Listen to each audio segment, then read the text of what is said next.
What's up, Eagles fans? In this podcast, we're going to be talking about the Eagles' win over the Packers. The Eagles are 1-0 in the playoffs, and most importantly, we're going to be talking about QB1, Jalen Hurts.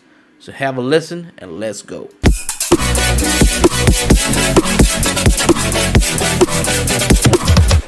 What's up, Eagles Nation? Welcome to the Pete Nathan Podcast. And today we talking about an Eagles victory. The Eagles beat the Packers 22-10.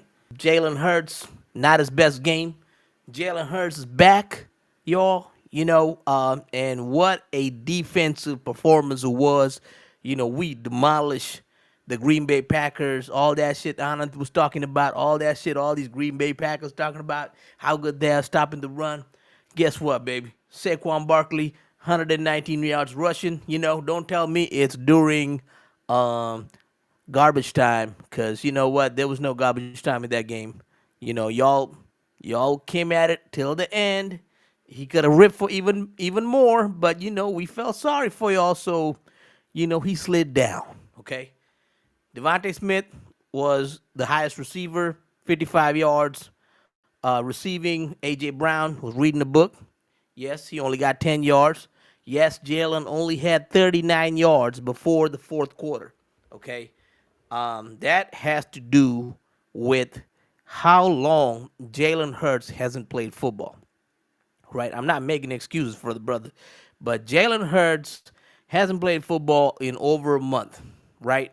And this week, starting Monday, even after the game, is being about how bad Hurts has looked, right? And yes, has he looked bad? He has in the first two quarters, but he did what you have to do to win the game. He threw a touchdown to Jahan Dotson. He threw a beautiful touchdown to Dallas Goedert, who said, you're not getting in my face today, and shoved the brother out and got in the end zone, right? So that's the kind of team the Philadelphia Eagles are. The Philadelphia Eagles are a ground and pound team that will suffocate you till the end because they got one of the dominant offensive lines. So they can run with anybody, and the defense is really attack style defense, and they're playing at a high level, right? Um, Jalen Hurts did. Before I talk about Jalen Hurts, right? Let's talk about the defense. Let's talk about how impressive these guys were. Nolan Smith, my boy, got 2 sacks, and if Hassan Reddick is still here, there's no improvement or opportunity for Nolan Smith to play, right? And Nolan has been developing very nicely this year under Vic Fangio. And sometimes it's the coordinators, man.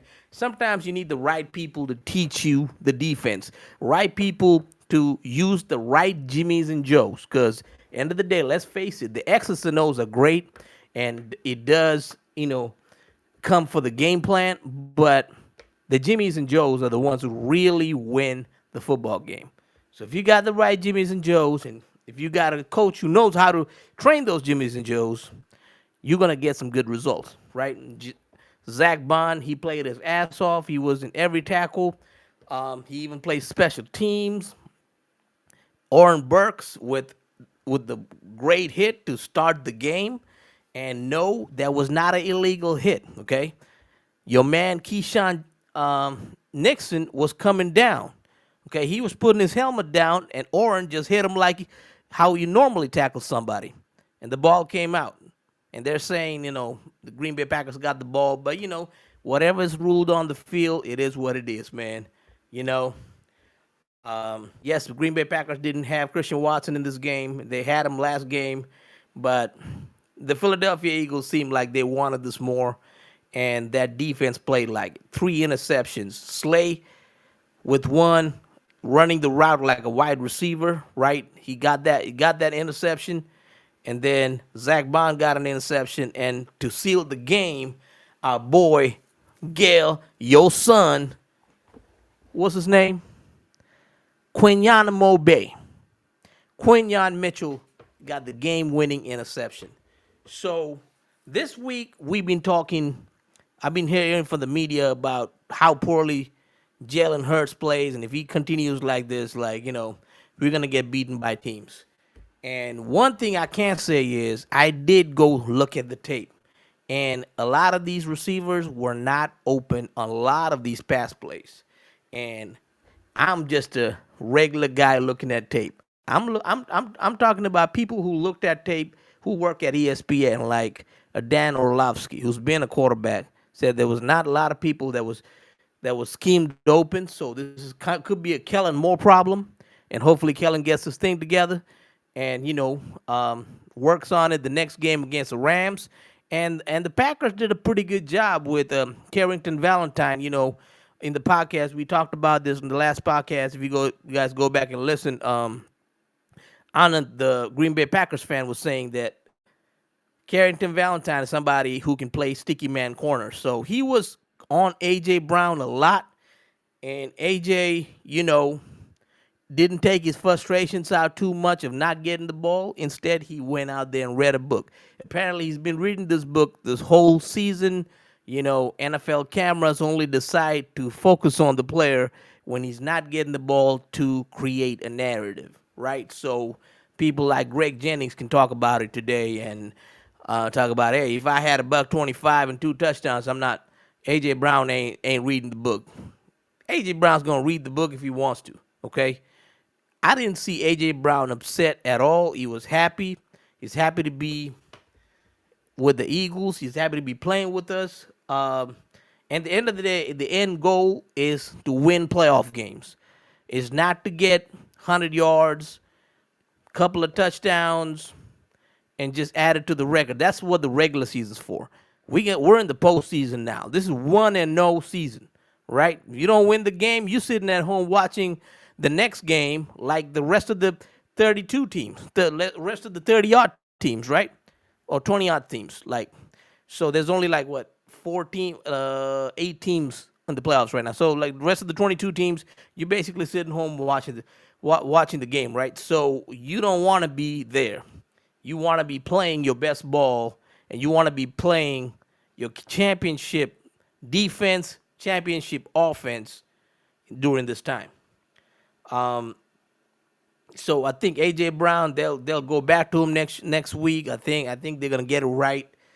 But like I've heard a lot of Jalen Hurts slander, right? Now Jalen, we know he does struggle in the pass game a little bit, but that doesn't mean when you need him to come through for you, he's not going to come through. Okay, Jalen will do the absolute necessary thing for that game to win that game, because that's all Jalen Hurts cares about. He don't care about the stats. He don't care about how it looks. None of that. If Green Bay would have scored 30 points, Jalen Hurts would have marched there and scored 33 points or 37 points, right? So, and Jalen Hurts was coming off of not playing football because he was concussed. So, so you cannot take this out on Hurts. I think Hurts needs some more time. I think this week it'll have more time to right the ship, right the wrong. I know he only had 131 yards passing, but he still had 2 touchdowns, right? Like one touchdown, Dallas got it made the most of it. The second touchdown, that was a nice scramble play inside the pocket by Hurts to throw it to my boy Jahan Dotson. Finally got a touchdown in the postseason. The first wide receiver to get a touchdown. So I was kind of happy about that. Jahan Dotson, it's kind of like how Golden Tate got a touchdown back in 2019 playing against the Bears, right? So we traded for this brother, gave up a third round pick. You got to show for it now. So hopefully we got Jahan Dotson for another couple more years. More of him to come. So we'll see some more positive things and whatnot. And I think it's a good thing Jalen did look for him a few times in this game. So that gives me encouragement that he's gonna not just go with AJ and Devontae in Dallas. Now he's also gonna try Jahan and then guys like Grant Calcaterra, and then also you got Saquon Barkley and Kenny G in the passing game. So that's gonna definitely help out in the playoffs. But if you look at it defensively, we did lose a prominent player. We lost N'Kobe Dean to an injury and to a knee injury. He's done for the playoffs. So I think it's patella tendon. Um,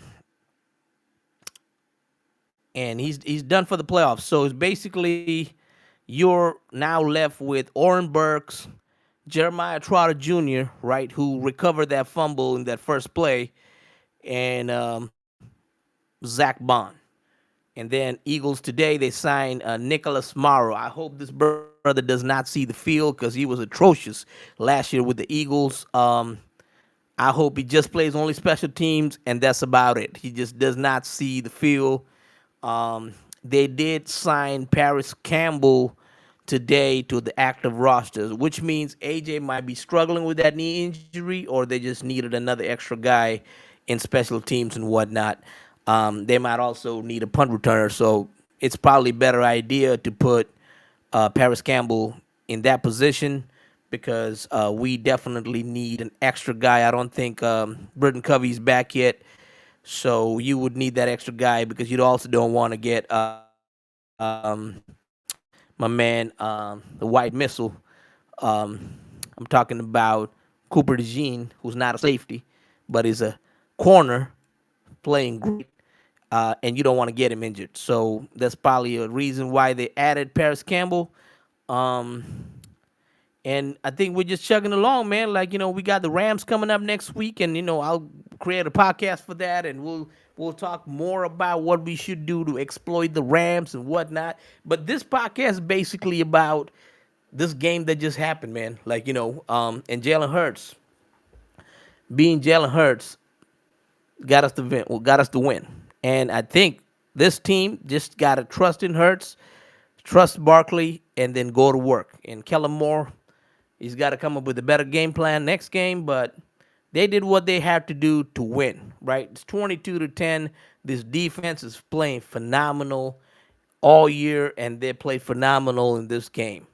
So hats off to the defense. The defense gets the game ball, in my opinion, and I would say the game ball goes to I would give the game ball to the defense. I mean, if anything, you could give the game ball to Nolan Smith for getting 2 sacks.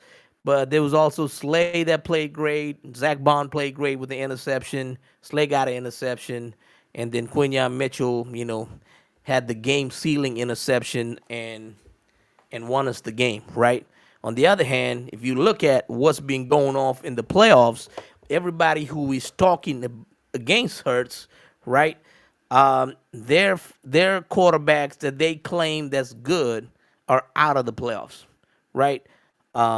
Jordan Love, if he's such an elite quarterback, how come he didn't find a way to win this game? How come he went for the big shot plays every time he got a chance instead of working it down the field, right? If you're talking about Justin Herbert, same deal. They had a chance to beat the Texans. He did not come through. So, what do you really want here? Do you want a quarterback that throws for 400 yards and gives you a touchdown or two and gives you like 2 or 3 interceptions and loses you the game? Or a guy that throws you for 131 yards, 2 downs, and rushes for 36 yards and keeps the composure of the team and makes sure you win the game? I'm going to take the guy that helps you win the game. Now, Jalen Hurts is playing with a lot of talent. I'm not denying that. He is playing with a lot of talent. But there's quarterbacks who play with a lot of talent and still don't execute, right? So you got to give him that. He's a winner. He's going to be a winner. And I can't wait for him to do bigger things and show the whole stage who he is. With that said, we all we got, we all we need. Fly, Eagles, fly.